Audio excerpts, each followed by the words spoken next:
বিহালীত জানুৱাৰীত লাচিত যুৱ সংঘৰ সৌজন্যত 10দিনীয়া বিহু কৰ্মশালা। আজিৰে পৰা বিহালী জামুৱনীত লাচিত যুৱ সংঘৰ সৌজন্যত 10দিনীয়া বিহু কৰ্মশালা আৰম্ভ হয়।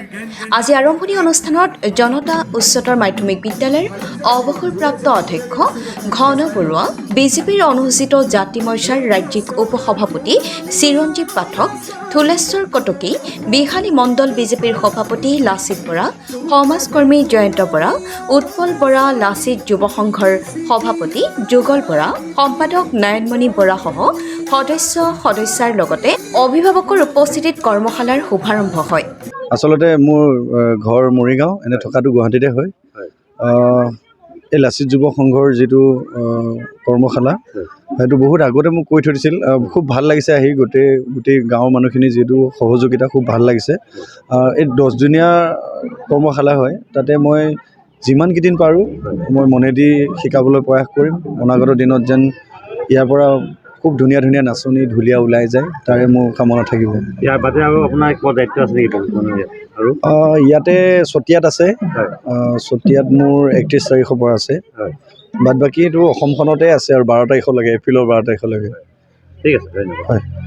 চুকাফা ৰংগমঞ্চত অনুষ্ঠিত কৰ্মশালাত মৰিগাঁৱৰ বাপুজী কোঁৱৰ, গহপুৰৰ পিংকী ৰাজখোৱা আৰু গীতাৰ্থ দাসে প্ৰশিক্ষক হিচাপে অংশগ্ৰহণ কৰা এই বিহু কৰ্মশালাত 100গৰাকী প্ৰশিক্ষাৰ্থীয়ে প্ৰশিক্ষণ লয়। বিহালীৰ পৰা ভুৱন লুইটলৰ ৰিপৰ্টাৰ লাইভ অসম। এই সংঘাতত আমাৰ জামনী লাচিত যুৱ সংঘৰ উদ্যোগত যি 10দিনীয়া কাৰ্যসূচীৰে আমাৰ বিহু কৰ্মশালাভাগ অনুষ্ঠিত কৰা হৈছে।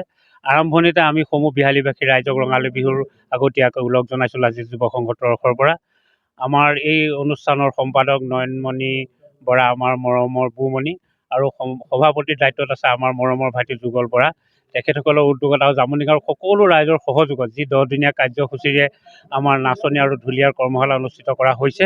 আৰু আজি আমাৰ প্ৰথম দিন, আজি এই অনুষ্ঠানটি আমাৰ শুভ আৰম্ভ কৰিলে আমাৰ এই গাঁৱৰ সকলোৰে সন্মানীয় ঘন বৰুৱা ছাৰদেৱে, আৰু লগতে আমাৰ জয়ন্ত বৰাদেৱ, আমাৰ চিৰঞ্জীৱ পাঠকদেৱো আমাৰ মাজত আহি উপস্থিত হৈছেহি। আমি অতি আনন্দিত হৈছোঁ লাচিত যুৱ সংঘৰ তৰফৰ পৰা, আৰু আমাৰ সকলো যুৱক যুৱতীসকলে আমাৰ ইয়াত সহযোগ কৰিছে, আৰু গাঁৱৰ প্ৰতি ঘৰ গৃহস্থীয়েও সহযোগ কৰিছে। আমাৰ বিহালীবাসী ৰাইজক আমি পুনৰবাৰ আকৌ দুনাই সহযোগ আগবঢ়োৱাৰ বাবে আমি ধন্যবাদ জ্ঞাপন কৰিছোঁ লাচিত যুৱ সংঘৰ তৰফৰ পৰা। আজি আমাৰ প্ৰায় ইয়াত 100 শিল্পীয়ে আমাৰ অংশগ্ৰহণ কৰিছে ঢুলীয়া আৰু নাচনীৰ ভিতৰত। গতিকে তেওঁলোককো আমি ভৱিষ্যত উজ্জ্বল কামনা কৰিছোঁ লাচিত যুৱ সংঘৰ তৰফৰ পৰা। যি 10দিনীয়া কাৰ্যসূচীৰে আজি আমাৰ এই অনুষ্ঠানভাগ আৰম্ভ কৰা হৈছে। আজি বহুত দিনৰ প্ৰচেষ্টাত আমাৰ লাচিত যুৱ সংঘৰ সভাপতি সম্পাদকৰ লগতে উদ্যোক্তাসকলে যিখিনি কষ্ট কৰি আজি এই অনুষ্ঠানভাগ আজি শুভাৰম্ভ কৰিছে। আজিৰ পৰা 10 দিনৰ হ'ব।